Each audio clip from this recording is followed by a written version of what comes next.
Week 7, we're talking about portraiture a bit and using natural light to go through and use that in a sense of maybe two, if not three different ways to go through and illuminate your subject using three-point lighting that I talked about, I think, in last week's content. If I didn't, I think I covered it in this week's content in understanding natural fill and using a fill. Basically, we're talking about using a key light that's going to go through and provide your base exposure, and then using some sort of a fill that will go through and bounce light into your subject's shadow areas of their face, and then some kind of a backlight. And when we're outside using the sunshine, that clip goes through and talks about how you can create all two, if not all three different types of portraiture lighting. If you're inside, you can go through and use a light that's coming through a window. A northern exposed window is a great source of light because sunshine never comes in. It's never a hard light, and that light is always the same there. So you can spend a long time, hours, in going through and shooting your subject and not worry about having that light change because it's going to be a constant as long as the sun is up. A great place to do that is the Holland building. The northern face of that building that faces the Gardner Student Center has wonderful light that comes in there. It's not a bad place to go through and shoot a portrait, and as long as your subject is willing to go through and do that in public that way. Great, huge, big source of light that creates long shadow fall off. It looks really pretty. So if you get a chance, go out there and do that. So if you take a look at what's happening here for the week, I just have those two entries. One, understanding natural fill. This is an older video that gets into using some type of a flex fill to bounce light back into your subject, and there's three different parts to that, so you want to watch that. And then the assignment will be for you to go through and create a natural light portrait there, okay? And all of the activity requirements are there. This is a shot done by Jessica Chatwin using natural light here and some shallow depth of field. It's a nice shot there to go through and feature that. Also, though, I wanted to introduce you or talk to you about shooting with actual fixtures. And in this case, I have a studio out in my garage, and I shoot flash fixtures out there, not continuous lighting. I use continuous lighting at my studio at the school where I teach. So I wanted to give you just an idea of what that means or what that looks like.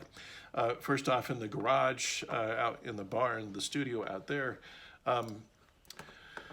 I'm using three-point lighting, and the key light for that is a 400-watt fixture, a flash fixture, that is mounted on an arm that puts that over my subject, so I can shoot. I can establish either a glamour lighting type of shadow play or modeling on their face, or I can move it over to the one side or the other and up at a 45-degree angle, 45 degrees off the face, and create what's called a Rembrandt. I'll show you what I'm talking about with those two here in just a minute.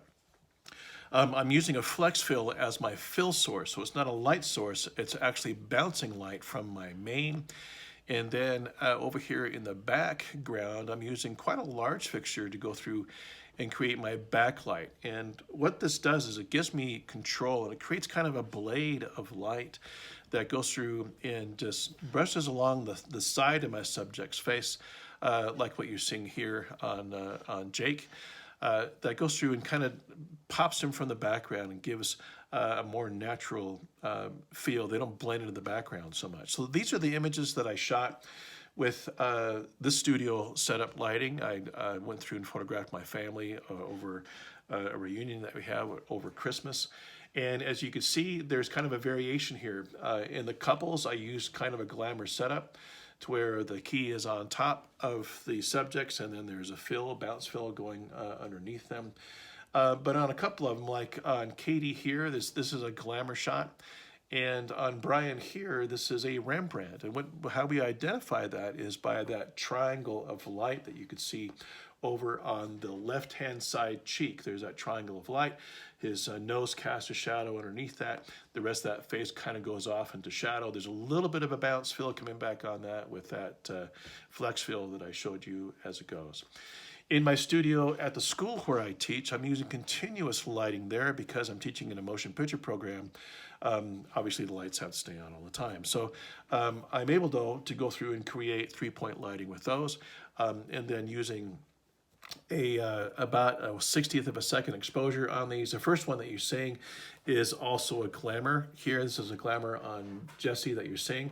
And you're also seeing some separation with a backlight, a fourth fixture that's illuminating the background behind Jesse. Now this is a seamless white that's back behind her.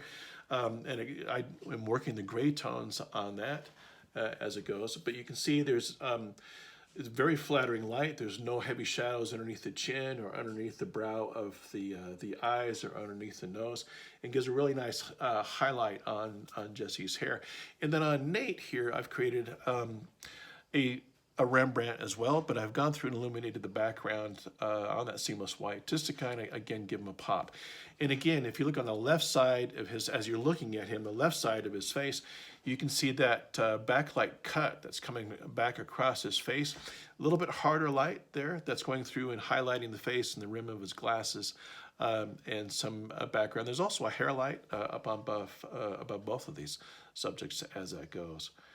So yeah, certainly there's a way to go through and do this naturally, as you'll see in the video, but I also wanted to show you how this is done within the studio. And if you have flash sources are so inexpensive these days that you can get into a 3-point setup all told for under a couple $100 if you're serious about continuing doing this. I've got a bit more money into what it is that I'm doing here because I'm doing it professionally.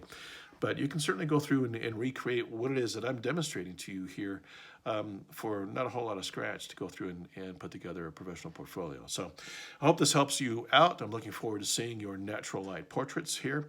I keep forgetting to go through and make sure that you can upload those as files. I'll make sure that I take care of that here.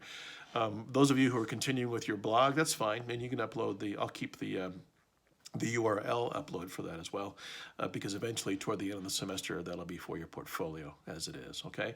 Next week, we're going to be getting into illustration, which is a lot of fun to do as well in terms of photo journalism. So if you have any questions about what's going on this week, any comments about what it is that we're talking about, please get a hold of me. You know where to find me, and I'll be sure to respond back to you, okay? Have a good week.